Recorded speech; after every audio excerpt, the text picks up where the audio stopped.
Perhaps the most energizing and exciting part of my job is just getting to meet people like you who inspire me. I'll start with you, Fairooz. Can you tell me a bit about the work you do and what you focus on? Moner School is working for mental health and well-being. So when we started, mental health was very stigmatized. The word itself was very stigmatized, treated as a taboo.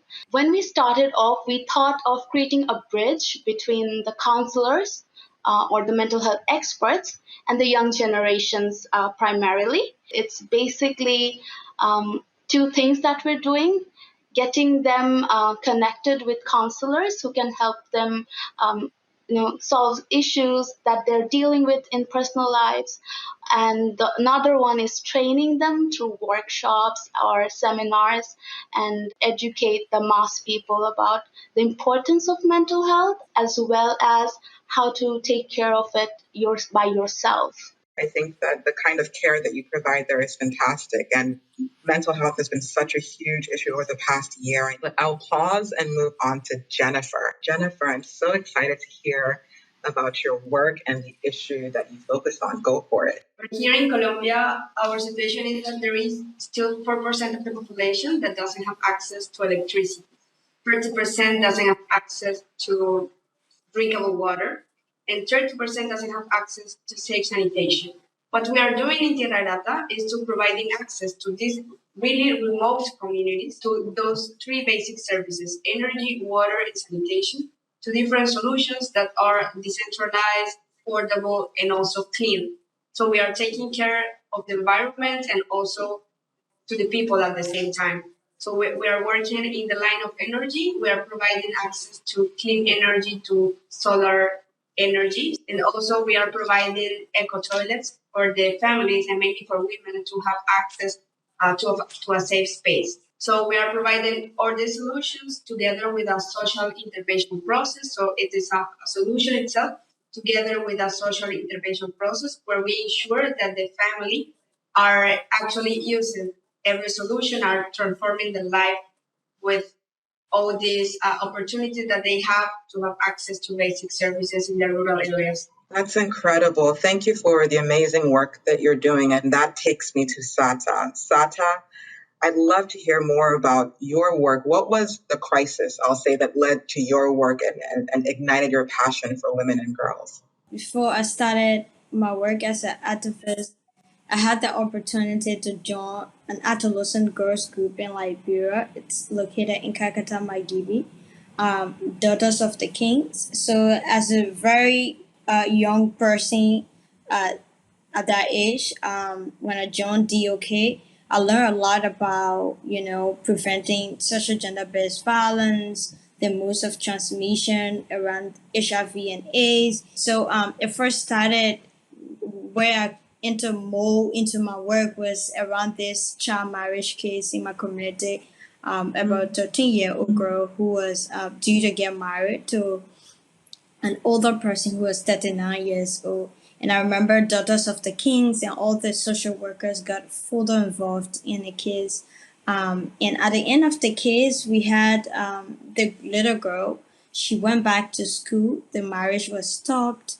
And it just kind of inspired me to see how all of us work together, especially the social workers.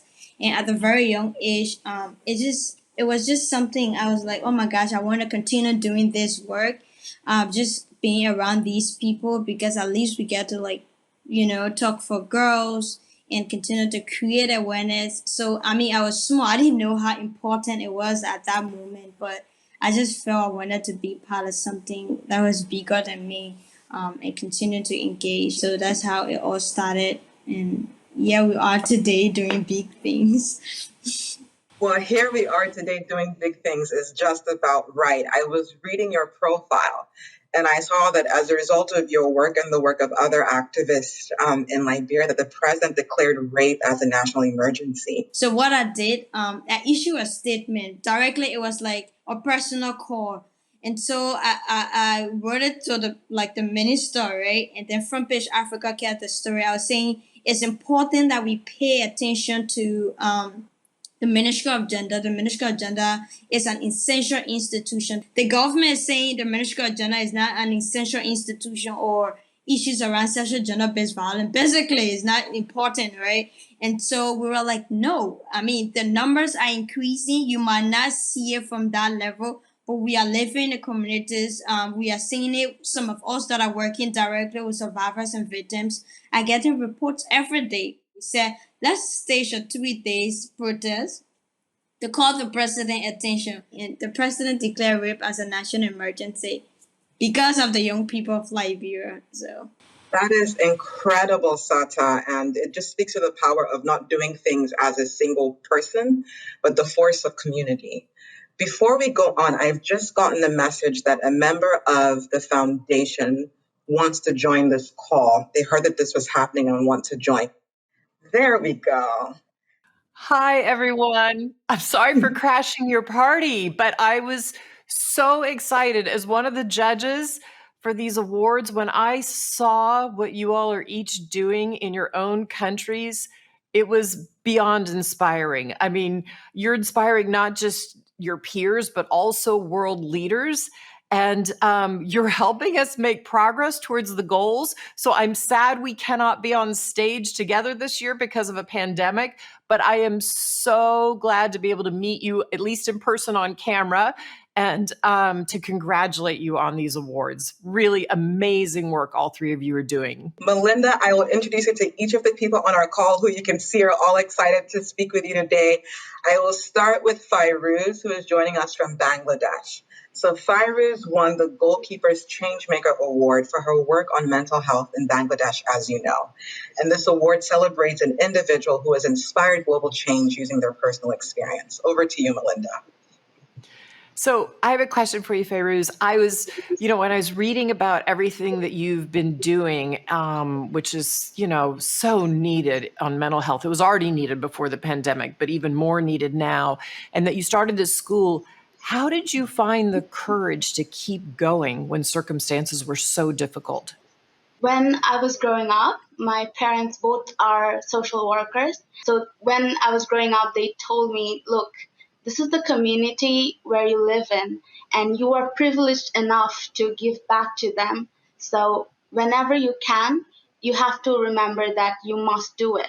So having that on back of my mind when I grew up, I realized how important mental health was, because I went through a mental health crisis myself. So I knew I had to work on this issue. Whenever I feel down, they are the one who make me inspired. Look, this is what you believe in. This is why you started this. So we must make it work. So even if sometimes things are difficult, things are not in our favor, we help each other out, and we remind ourselves of why we started this off and how important it is for our country.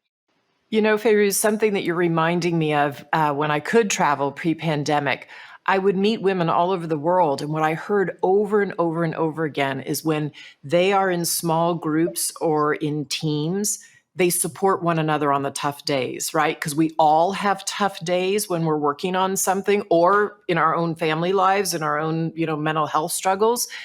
And that when you have a team of women around you, and sometimes also enlightened men, they really bolster you and you bolster them on the hard days. I will pass on to Jenifer. Melinda, Jenifer is calling in from her office in Colombia.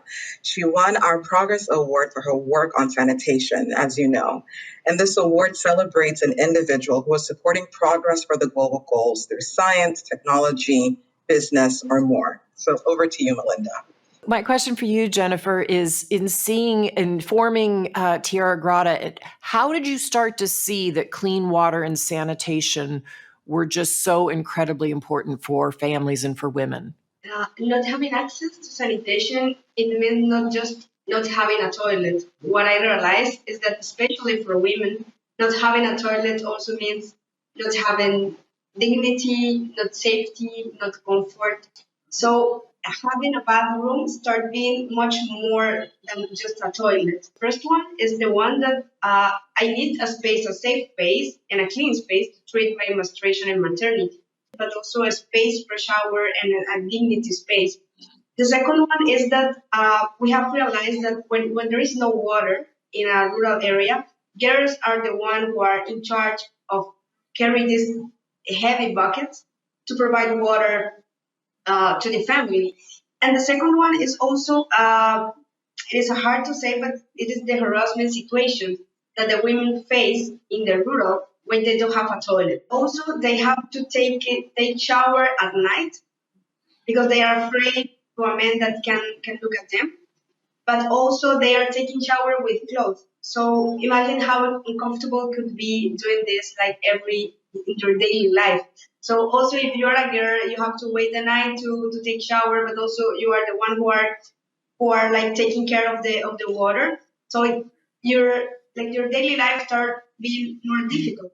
I love that you speak about dignity and comfort and safety, because I think for so long the world saw this as a health issue, and it is a health issue, but it's also dignity, comfort, and safety. So I just love that you're thinking of it from a holistic perspective. You obviously see it and know that, but that you really are tackling it in a holistic way. So incredibly important. And I'll hand over to Satta, who was speaking right before you joined our call, Melinda. Satta won our campaign award for her work on human rights. And as you know, that this award celebrates an individual or a group that has raised awareness or built a community in support of one of the global goals. Satta, my question for you, from everything I read about your work, you have been advocating since you were a child and advocating to the government. And you're obviously in school now yourself, it sounds like. How do you not feel defeated? Like, how do you keep going day after day after day in this really tricky, difficult work? As a young person who's so passionate about women and girls' rights, and then fighting for survivors and victims in Liberia, it was just so hard to not say something, to not talk. And for me, I think one of the things that keep me going is knowing that a lot of the women in my family and other women in Liberia that have been sexually abused, these women continue to live. They continue to grow in a society that tend to normalize and justify behaviors that tend to, encourage sexual violence. And I feel like if we don't talk about it, if we don't educate people and encourage the next generation of young people in Liberia to know that how harmful it is and how important as well it is for us to protect the rights of women and girls. How do we continue to make sure that survivors are telling their story and also standing up and speaking out for themselves? I mean, I think that's what keeps me going. Sometimes I think about it honestly, like, what keeps me going? I gotta do it. Like, I just can't keep quiet. Every time we put in effort and we get results, I mean, they will label us as troublemakers and everything, but at the end, we getting the job done. Wow. Well, very hard topic that many people want to shy away from or not look at. And yet it's one of the number one barriers that holds women back. So the way you are using your voice to advocate to the government so they put real money in and change will give so many other women their full voices. So thank you for that work. Really difficult, but I'm so glad you're doing it. And I can see why you're exactly the right one to do the work. I love that you use the word troublemaker, Satta. I think all of you are just such fantastic troublemakers for the global goals. The three of you are absolutely change makers in your countries. You know it. And by highlighting your work, we're showing others, wow, you can do this too. And that's what helps us make progress towards those global goals. And so we're thrilled with the awards because the awardees, you all and the others that we looked at, were just like, we've actually been blown away by the work that's being done on the ground, much of which we didn't know about. Thank you so much, Melinda, for joining us. Really, really appreciated the time. Good luck to all of you.